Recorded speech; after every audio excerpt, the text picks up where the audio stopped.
Om Namo Bhagavate Vasudevaya. Om Namo Bhagavate Vasudevaya. Om Namo Bhagavate Vasudevaya. Narayanam Namaskritya Naranchaiva Narottamam Deving Sarasating Vyasam Tato Jayamudiraye Nashtapraishu Abhadreshu Nittam Bhagavata Sevaya Bhagavati Uttama Shloke Bhaktir Bhavati Naistiki.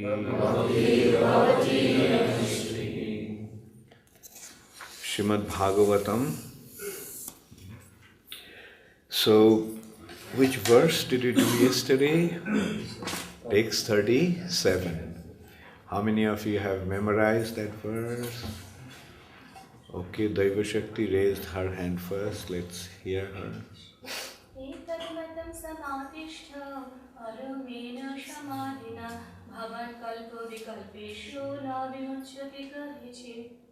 Okay, very good. So, and Radha Vallabh's hand went up the last. So let's hear Radha Vallabh recite. Etasmatam samatishta paramena samadhina bhavam vikalpa vikalpeshu navma hekapasita. Korhichit. Okay. Another thing, Devi Shakti, what is the difference between Dantasha, Talivasha and Manthanasha? Dantasha is Sa. Bangladesh Shabsha is Sha. But in Sanskrit, there is a difference between Sa, Sha and Sha. Right? Danto, Talibba and Murdha. It's not Shamadhina, it's Samadhina. Sa. So take note of that, especially the Bengali devotees. There is a Sa, Dantasha, Sa. And Aishwarya Talibashakta kibhabe hobe? Huh?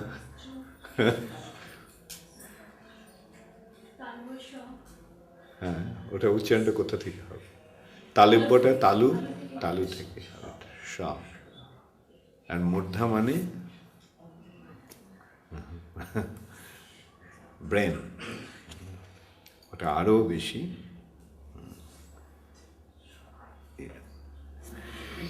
যেমন শ্রী শুকা উবাচা, Shri Shuka Uvacha, meaning Shri Sukadev Goswami said, Sampradisha, fully instructing Brahmaji, Evam, thus, Ajana,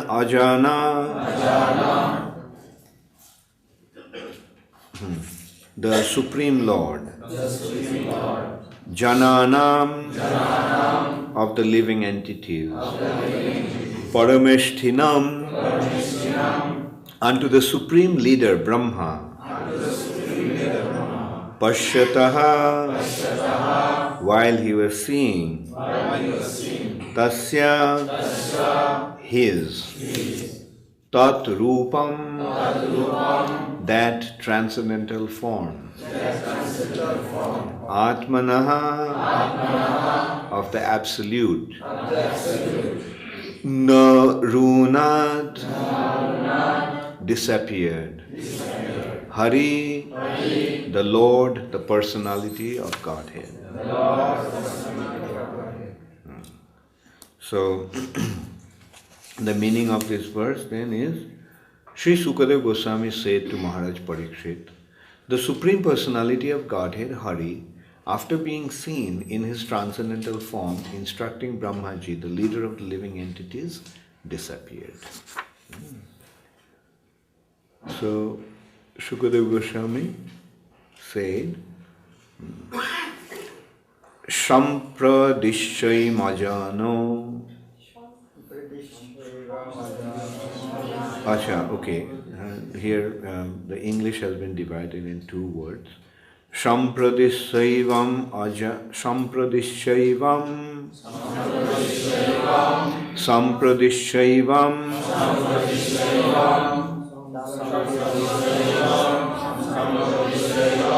ajano jananam parameshtinam pashyatas tasya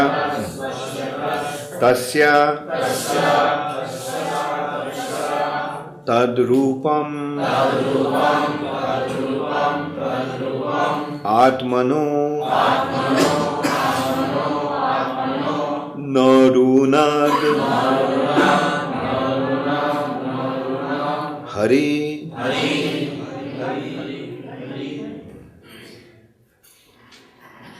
Samprodishaivam ajano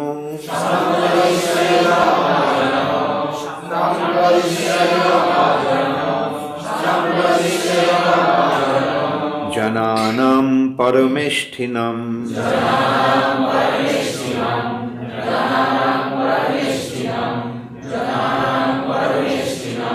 pashyatas tasya tadrupam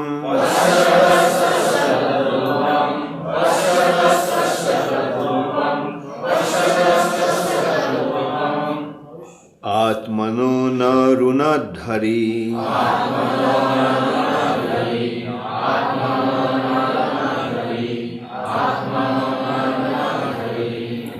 Okay, so what is the first word of the first line? Huh? Okay. Sampradishaivam ajano.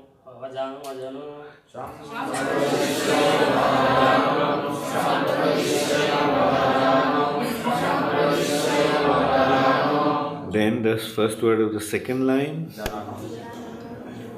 Jananam parameshtinam.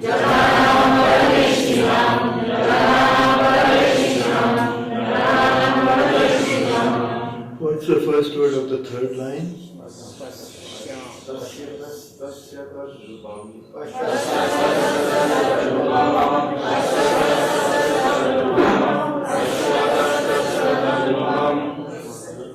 Okay, and what is the first word of the fourth line? Okay, not to legend. Okay, tomorrow. Atmano Nurana Hari.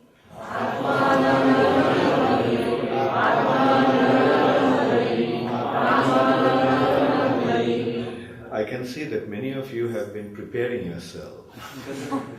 How many of you memorized the verse already? Okay. So see today. This too. Okay. And how many of you will memorize it tomorrow? Very good. Thank you. Okay.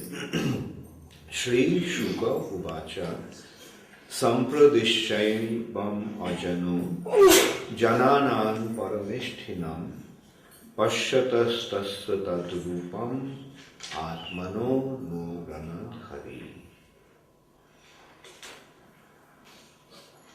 Sri Shuka Uvacha. Sri Sukadeva Goswami said, Sampradishya, fully instructing Brahmaji. Evam, thus, Ajanaha, the Supreme Lord. Janana, of the living entities. Parameshtinam, unto the Supreme Leader Brahma, Pasyataha, while he was seeing, Tasya, his, Tat Rupam, that transcendental form, Atmanaha, of the Absolute, Nyaruna, disappeared. Harihi, the Lord, the personality of Godhead. Translation by His Divine Grace, Srila Prabhupada. Sukadeva Goswami said to Maharaj Parikshit, the Supreme Personality of Godhead, Hari, after being seen in his transcendental form, instructing Brahmaji, the leader of the living entities, disappeared. Repeat after me. Sukadeva Goswami said to Maharaj Parikshit, the Supreme Personality of Godhead, Hari, after being seen in his transcendental form, instructing Brahmaji, the leader of the living entities, disappeared. Purport by Srila Prabhupada. In this verse, it is clearly mentioned that the Lord is Ajanaha, or the Supreme Person, and that he was showing his transcendental form, Atmano Rupam, to Brahmaji while instructing him in the summarization of Srimad Bhagavatam in 4 verses. He is Ajana, or the Supreme Person amongst Jananam, or all persons. All living entities are individual persons, and amongst all such persons, Lord Hari is supreme, as confirmed in Shruti Mantra, Nitya Nityanam Chetanas Chetananam. So there is no place for impersonal features in the transcendental world, as there are impersonal features in the material world. Whenever there is Chetana or knowledge, the personal feature comes in. In the spiritual world, everything is full of knowledge, and therefore everything in the transcendental world, the Lord, the water, the tree, the mountain, the river, the man, the animal, the bird, everything is of the same quality, namely Chetana. And therefore, everything there is individual and personal. Srimad Bhagavatam gives us this information as the supreme Vedic literature, and it was personally instructed by the Supreme Personality of Godhead Brahmaji, so that the leader of the living entities might broadcast the message to all in the universe in order to teach the supreme knowledge of Bhakti Yoga. Brahmaji in his turn instructed Narada, his beloved son, the same message of Srimad Bhagavatam. And Narada in his turn taught the same to Vasudev, who again taught it to Sukadeva Goswami. Through Sukadeva Goswami's grace and by the mercy of Maharaj Parikshit, we are all given Srimad Bhagavatam perpetually to learn the science of the absolute personality of Godhead, Lord Krishna. So in this verse in the text, Prabhupada is emphatically pointing out that how the absolute truth, the ultimate absolute personality of Godhead is a person. God is a person. And when there is a personality, there is form. So Prabhupada is very particular about this point because there is a gross misconception floating nowadays in the form of impersonalism and voidism. Nirvisheshvad and Shunyavad. Voidism has become prevalent through Buddhism And Nirvisheshvad or Mayavad has been established through Shankaracharya's teachings. Now previously many times we discussed that why did it happen? Why Lord Buddha, who is an incarnation of God, came and propagated a theory like Shunyavad, voidism, Shunya. Everything is nothing. Shunya means zero. And zero means nothing. So ultimately everything will become nothing. Why did Lord Buddha do that? How many of you remember why Lord Buddha preached Shunyavad? Kevin? In those days, the Brahmanas were performing sacrifices. They were slaughtering animals. Lord Buddha came to establish... You mean those days? Prior to that, the Brahmanas did not perform sacrifice and slaughter animals? They did, but they could, with the power of the Vedic mantra. Right, yeah, very good. Back life. Yes, yeah. Prior, there is a custom, there is a Vedic practice of animal sacrifice in a sacrifice, yajna. But the purpose of that sacrifice was to test the efficacy of the yajna. And by slaughtering or sacrificing an animal, the animal used to get either a new body or used to become elevated to the heavenly planet. And then one could understand that the sacrifice has been completed. Or sacrifice has been successfully completed. But with the advent of the age of Kali, what happened? The so-called Brahmanas started to slaughter animals, to deliver the animals, but to eat the flesh of the animal. And in this way, all kinds of animals were unnecessarily being killed just to satisfy their tongue. And that's why the Lord appeared as Buddha to stop this animal sacrifice.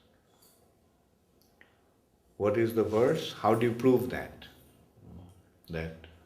What I said, can it be, is it established in the Vedic understanding? Okay, Ganganarayan.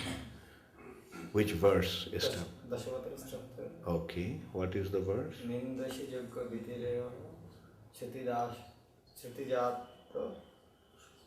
Shruti Jatam Sadaya Hridaya Darsh. Not Darshitam, Sadaya Hridaya Darshita Poshughatam. Okay. Nindasi Jagga Videraha Shruti Jatam. Shruti Jatam means from the Vedic scriptures. The animal sacrifice that has been prescribed in the Vedas, in the name of that excuse, animals are being slaughtered. And seeing that the animals are being slaughtered in this way, Sadaya Hridaya Darshita Pashughatam. The soft and tender heart, the merciful heart of the Lord was afflicted. And that's why he decided to stop this animal sacrifice. Now, if you want to stop something, then best way to stop it is by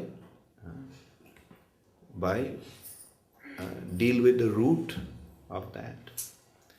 Yajna Vidhi, in the name of Yajna Vidhi, the animal sacrifice was going on. And what was the excuse? The Vedic scriptures. So, what did the Lord do? By appearing as Lord Buddha, he rejected the Vedas. In the name of the Vedas, the animal sacrifice was going on. So to stop that, the best way is, like if you want to stop this light, what do?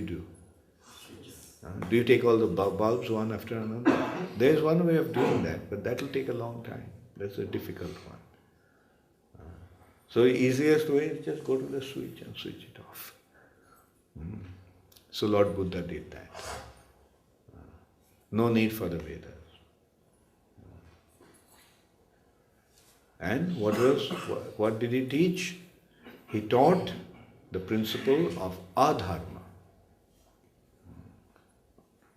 He taught actually in the name of dharma, he's taught the principle, okay, let's put it this way. He taught the principle of dharma in the sense there are 10 good activities. 10 appropriate activities. What are those activities? 10 good activities.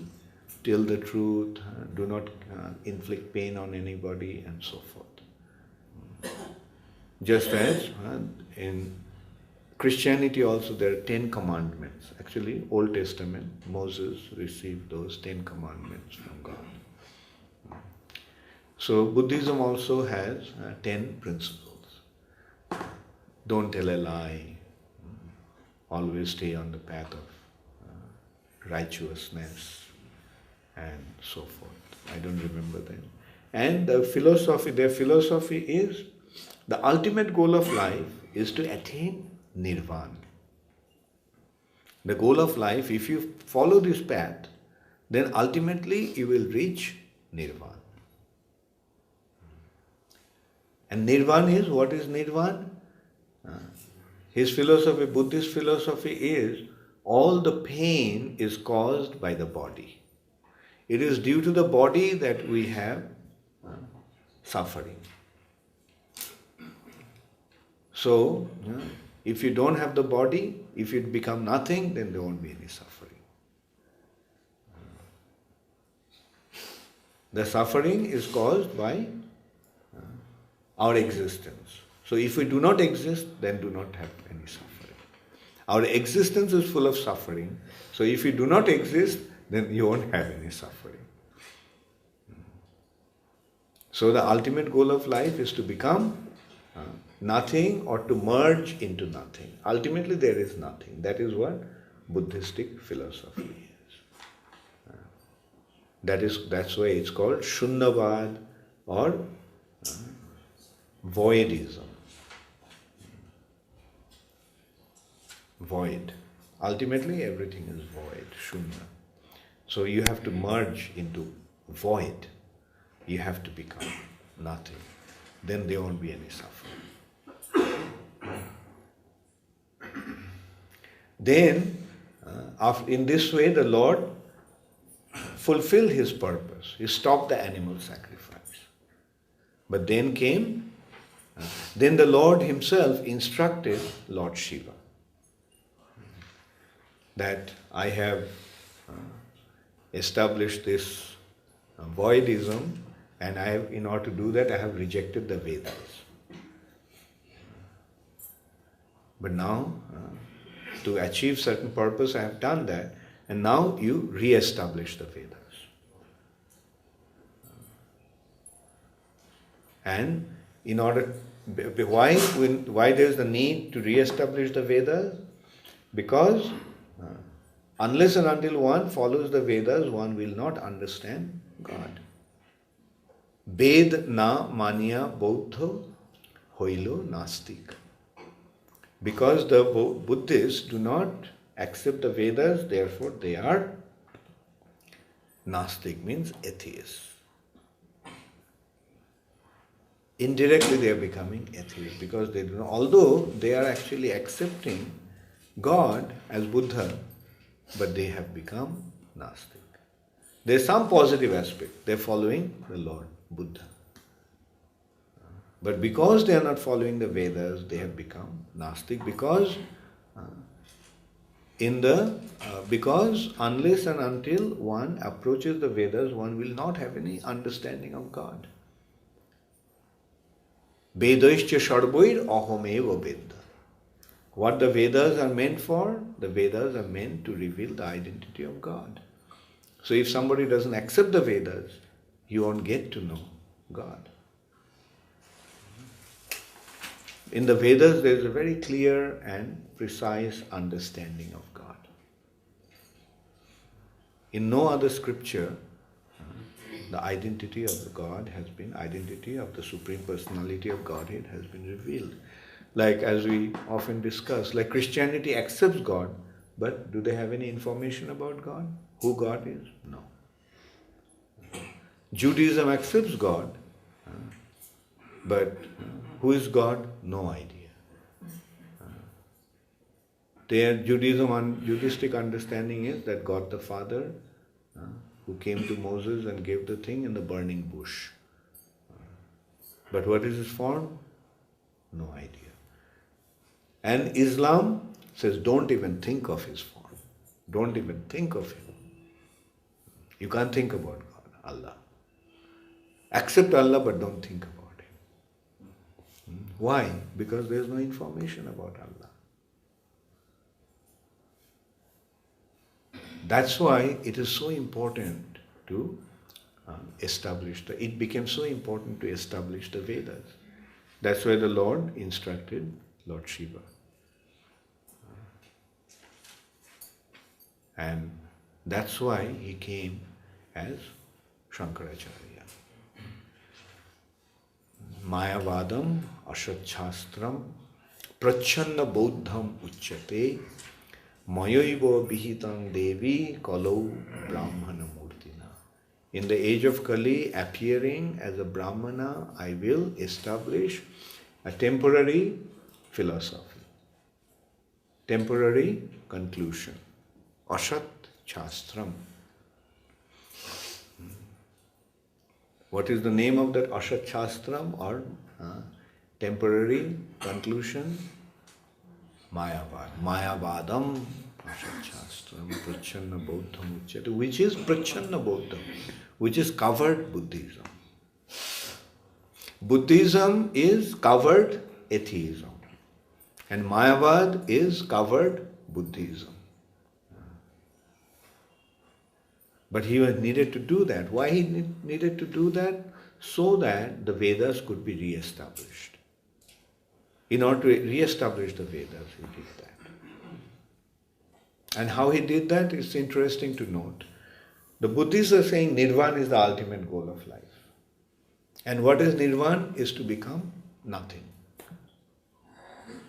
Now Shankaracharya came and he said that, look, this concept of Nirvana is not your concept. It's from the Vedas. And according to the Vedas, the Nirvana actually means to merge into Brahman, to merge into the Absolute. So in Buddhists are saying to merge into nothing, Shankaracharya is saying to merge into the Absolute. And what is Absolute? The Absolute is Brahman. And what is Brahman? Brahman is Nirakar Nirvishesha. Why? Because otherwise the Buddhists will not accept it. They also will, if he brought in the concept of form, then the Buddhists would say, well, that is your understanding, not ours. But he took their point. Nirvana, okay. Nirvana means not to merge in the void. Nirvana means to merge into the Brahman, or the Absolute, or Brahman. And what is Brahman? Brahman is Absolute. So the goal of life is not to become nothing. The goal of life is to become everything. So Shankaracharya just took that to the opposite extreme, and in this way he established the Vedas. And when the Vedas were established, then came Ramanujacharya and Madhacharya, and they established the personalistic concept. So it was necessary. Shankaracharya's which has been established in that in Chaitanya Charitamrita. Chaitanya Mahaprabhu was, when he was teaching Sarvabhauma Bhattacharya, he pointed out that tar dosh nahi teho aggakari das. There is no problem. Actually, it is not a fault of Shankaracharya because he is following the orders of the Lord. He is simply following the orders. Aggakari das. As a servant, as he is following the instruction of the Lord. That's why he established Mayavad, to achieve a purpose. But if one follows that misconstrued idea of Mayavad, then Mayavadir bhashya shunile hoy sarvanash. Tar dosh nahi teho aggakari das, Mayavadir bhashya shunile hoy sarvanash.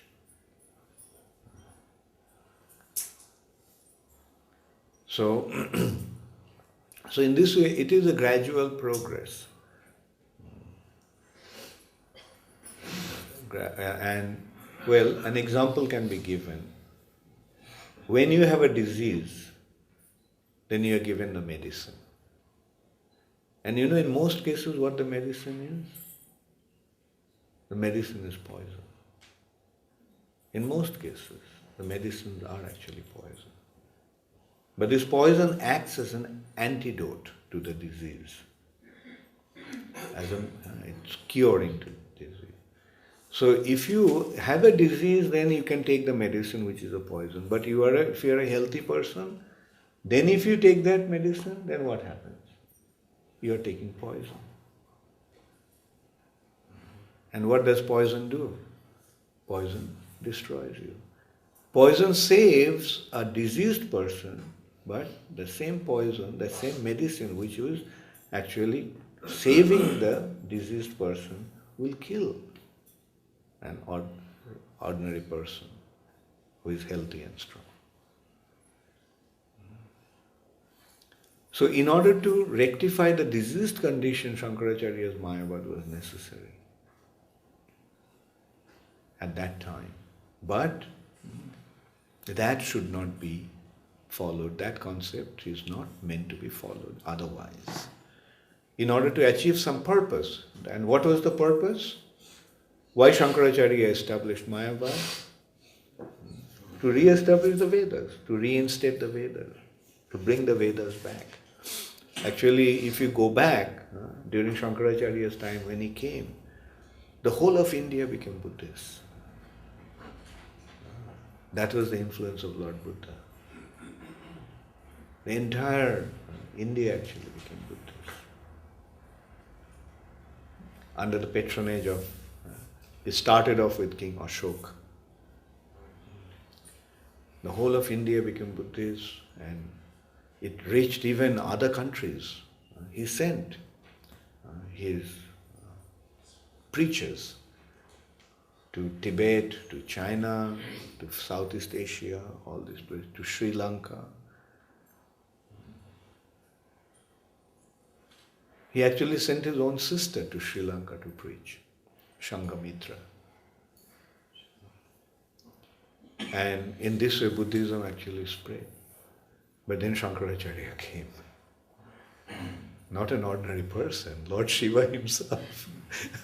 And who are the followers of Lord Shiva? We can still see them. Like during Kumbh Mela, we can see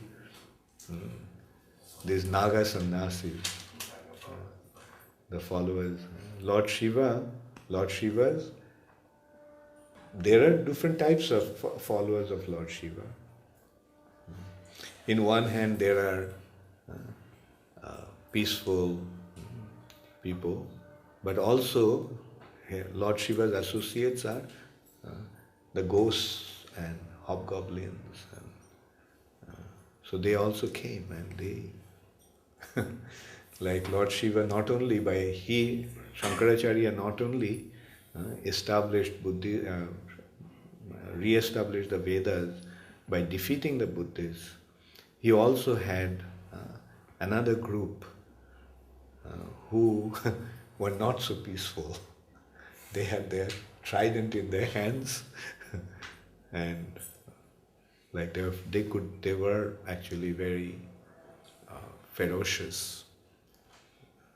I mean, Lord Shiva, Shankaracharya established Mayavad, or defeated Buddhism, not only by preaching and defeating, but those who would not accept the defeat in that way, these Nagas were used to drive them out, to take care of them. So it is said that, anyway, let's not get into that. I mean, and the result was Buddhism was driven out of India. Buddhism was driven out of India. Today we hardly see any Buddhism in India. Hardly see any Buddhists in India. And that was because of Shankaracharya.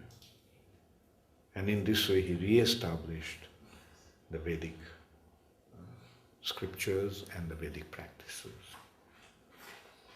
Then came Ramanujacharya, and he defeated, or he pointed out the flaw of Shankaracharya's Mayavad through his, now Mayavad is Kevala Dvaitavad. Kevala means only Advaita. But Ramanujacharya established his theory of Vishishta Dvaitavad, Vishishta Advaitavad.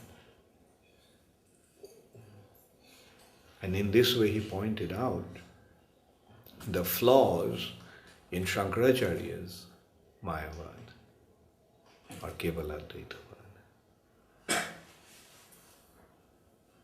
And that we considered a few times before also. Anyway, I'll give the essence of that.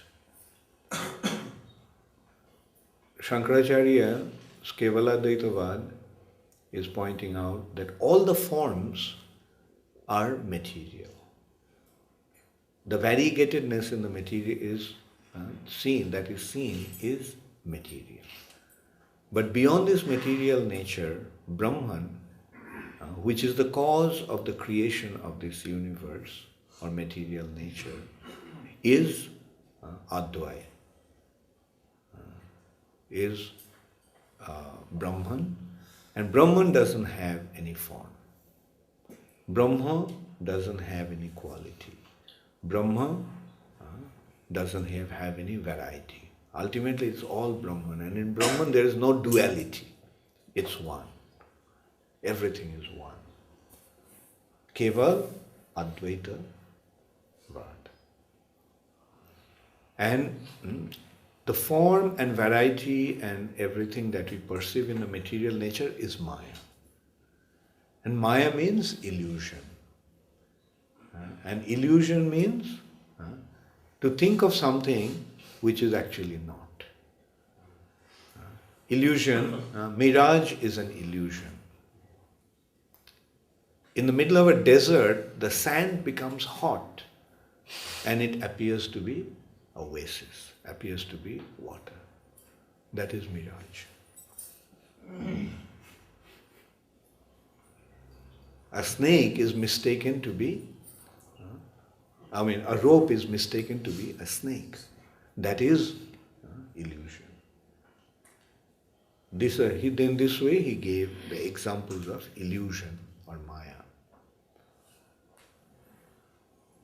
But Ramanujacharya came and pointed out, he defeated Shankaracharya's theory, very systematically. And the easy way to understand is that he is saying that mirage is mistaken to be water. And he's saying that, okay, mirage appears to be water, and it's not water, but somewhere the water is existing. That's why there is a concept of, mistaken concept of mirage to be water. The snake may not be there in the rope, but somewhere the snake is existing, that's why you have mistaken the rope to be a snake. So where is that real form? Yeah, fine, this form is illusion. This is Maya, fine. But somewhere this original form is existing. That's why we're mistaken. And where is it? That is in the spiritual sky. And this material nature is a reflection of the spiritual sky.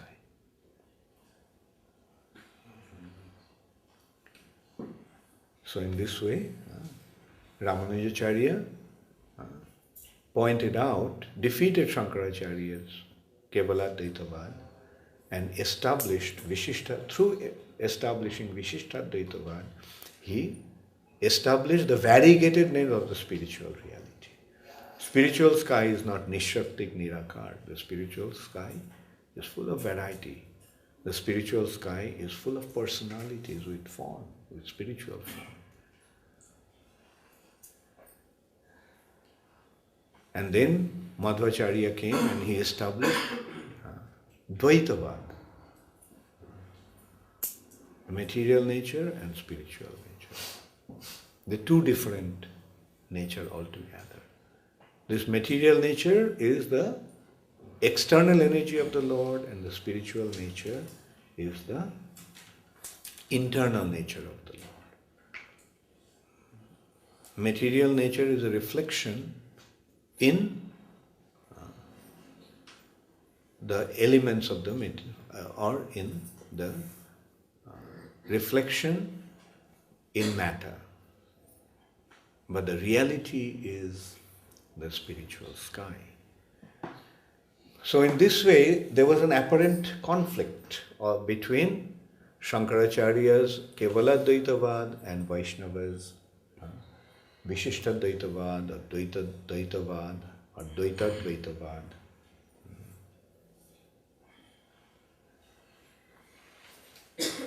Yeah, I'm sorry, Madhvacharya is Dvaitadvaitavad, not Dvaitavad. Dvaitadvaitavad.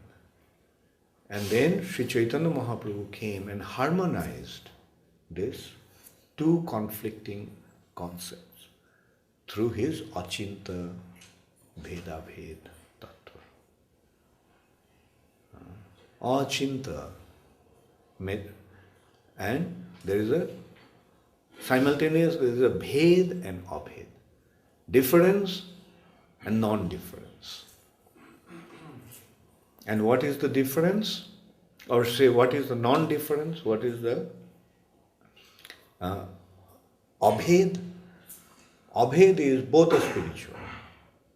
The jivas are spiritual and Ishvara is spiritual. But the jivas are minute, Ishvara is absolute. Qualitatively they are same, but quantitatively they are different. Both are Satchidananda. Both are spiritual. Jiva is spiritual, Ishvara is spiritual. But the jivas are minute, Ishvara is absolute. Just like a drop of water is water and the ocean also is water. So drop of water is qualitatively one with the ocean. But a drop of water is just a drop and the ocean is the vast reservoir. Will anybody call a drop as ocean? No. Although it's water. So similarly, the jivas are always jivas, although spiritual, but Ishvara is always Ishvara. Jivas can never become Ishvara. And nowadays we see so many misconceptions flowing, like when people come and, aap bhi Bhagavan hai. You are also God. Everyone is God. Is everyone God? It's because of that misconception that ultimately everything is Brahman. So there's no harm in saying that everyone is God. Because there is no God. Everything is ultimately Brahman. And what is God then? What is Ishvara or what is Narayan, what is Vishnu. They all are in the mode of Jiva, in the mode of goodness. Rather, Brahman in the mode of goodness. Everything is Brahman. Sarvam Khallidam Brahma. Everything is Brahman. But Brahma in mode of ignorance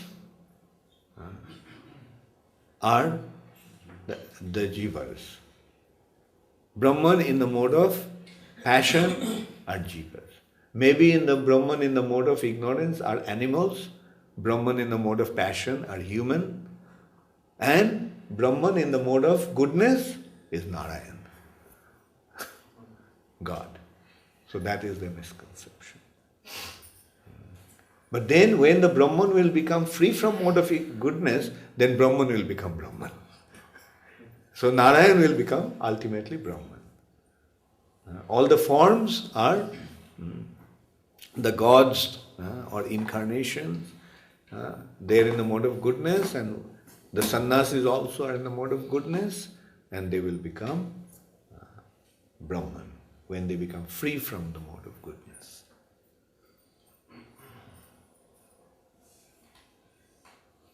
So that misconception is still prevalent. Now it is important to see, like, what did Shankaracharya do? Shankaracharya drove away Buddhism out of India. Now it is important to note, what is Prabhupada's pranam mantra, the second part of Prabhupada's pranam mantra? Nirvishesha Shunnavadi Paschatya Vishuddha. Srila Prabhupada drove away Nirvisheshvad and Shunnavad from the Western world. Western world is in the grip of Nirvisheshvad and Shunnavad. Impersonalism and voidism. So Srila Prabhupada came to drive away this impersonalism and voidism. And when it is driven away out of the West, it will be driven out of this world. Because that is the seat of Nirvisheshvad and Shunnavad. But unfortunately in India also, now Prabhupada drove Nirvisheshvad and Shunnavad out of the Paschatya Desha. But what is happening with India? Now India is in the grip of Nirvisheshvad and Shunnavad. So who is going to drive it out? Anyway, Nirvisheshvad and Shunnavad, we have to make it a point to drive it out of India. Now of course Shankaracharya also had Naga sannyasis, but we don't have, our sannyasis are not going to take to violence.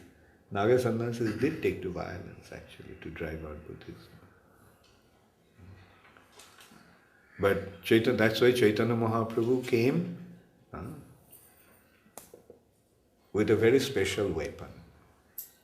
What is the weapon that Sri Chaitanya Mahaprabhu came with? Nam, Prem. Nam, which is Prem. With love and propagation of the holy name, which is synonymous to love of Godhead, these negative effect which is actually establishing or prevailing in this world in the form of adharma will be eradicated.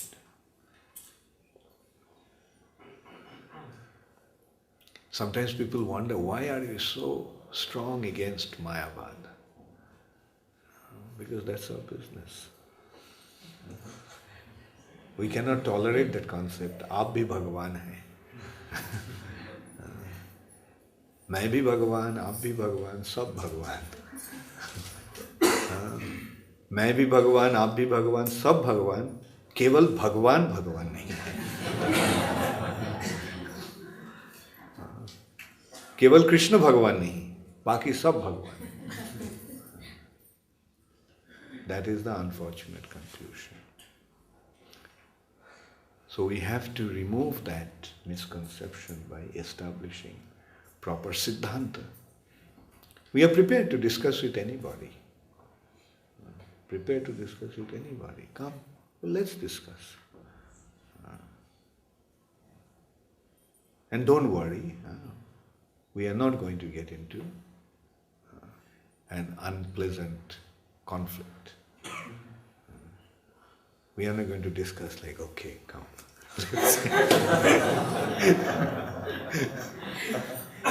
You also talk sense, we also talk sense, and let us see what is the right understanding. Can anybody defeat Ramanujacharya's points? What he is pointing, the points, that defects that he is pointing out in Mayavad. The rope, the example of a rope and snake and mirage. Brahm. Rajote, Shuktite Rajot Brahm, Morichikai, Jal Brahm, and Rajjute Sharpo Brahm. That Brahm. But why is that Brahm? Brahm is there, mistake is there, misconception is there, illusion is there. But the point is, somewhere the real thing must be existing, that's why mistaking the reflection to be real.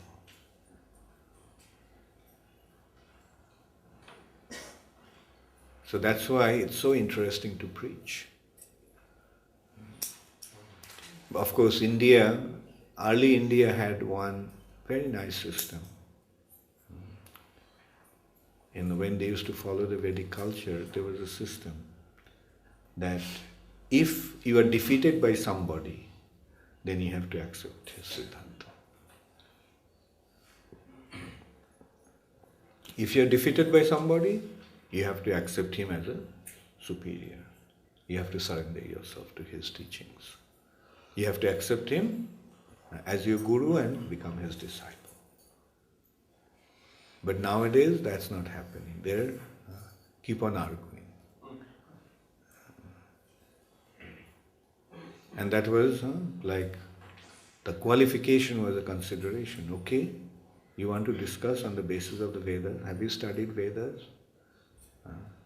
How many Vedas you studied? One Veda? Okay, you are a Vedi. You became expert in two Vedas, you are a Duvedi or Dube. Vedi, Dube. We have these titles now. Then Trivedi and Chaturvedi.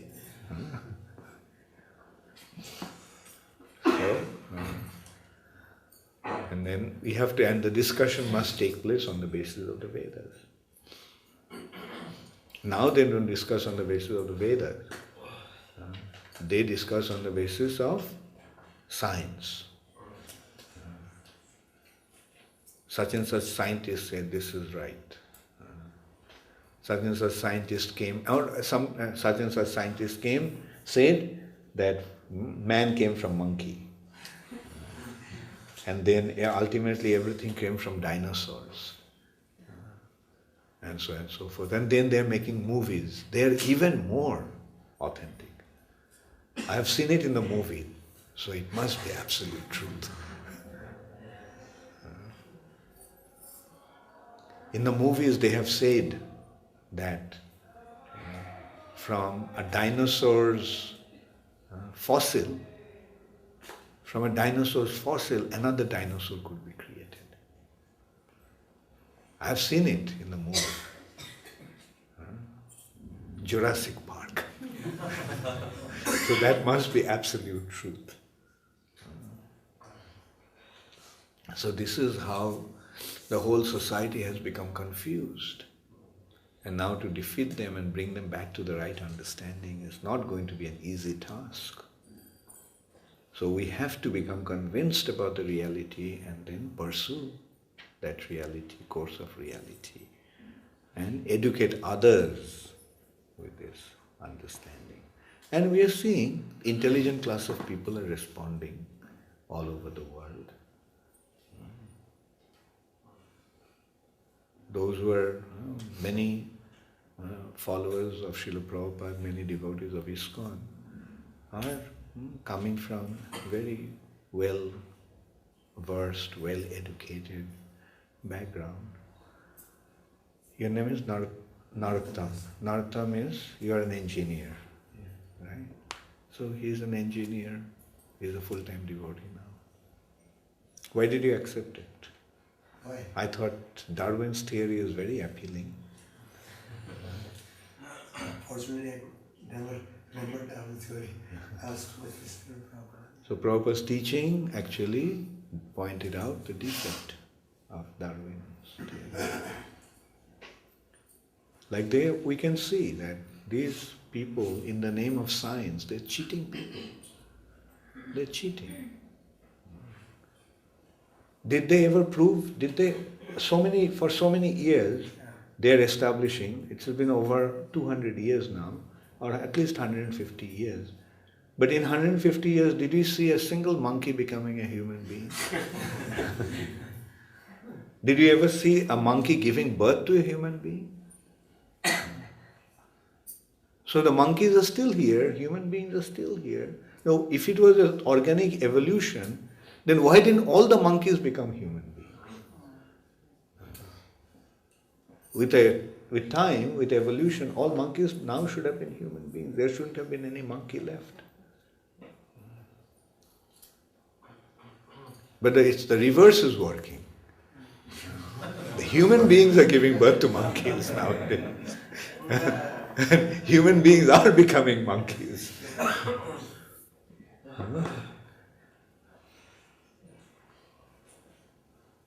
And they say, life comes from matter. And we ask, okay, prove it. Life comes from, they say life actually came from certain chemical combination. Assembled of some condition, some atoms and molecules became together and life came. So if that is your theory, why don't you prove it in your laboratory? Show all the chemicals are available. Why don't you create life out of that? They say we'll do it tomorrow. Just now coming.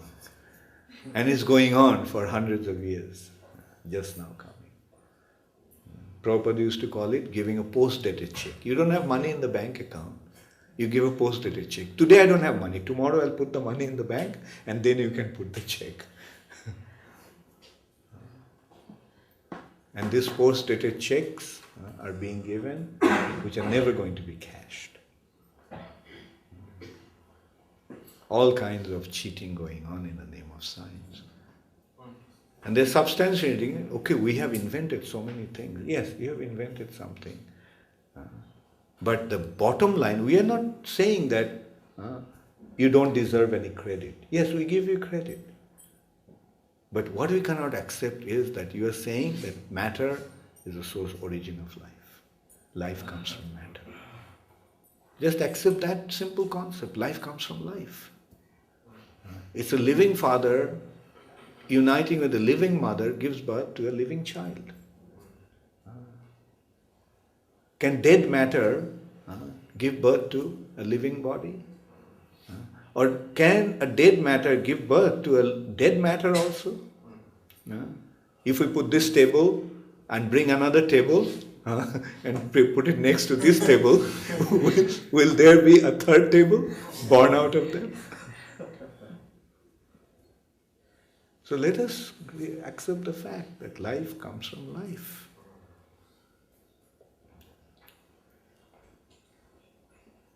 And then when the soul leaves the body, what happens? It becomes dead body. Okay, you can't create another new life. Then why not make a dead body alive? All the chemicals are there. So why not they bring a dead body to life? You can't do that. And ultimately Prabhupada gave a challenge. That what to speak of life, just produce one grain of rice in your laboratory. We don't have to create human beings, just produce a grain of rice. Produce a seed of a tree in your laboratory. That you'll plant it in the soil and another tree will come out. Produce just one such thing. But you can't. So why are you unnecessarily arguing on that point? And then everything becomes easy. If you accept the soul being non-material, soul being spiritual, then another dimension, another world opens up. That is the spiritual reality. The soul comes from the spiritual sky. Now let's go to the spiritual sky and see what the spiritual sky is like. Spiritual sky is full of spiritual beings. And the supreme spiritual being is God. Very simple conclusion. Even a child can understand.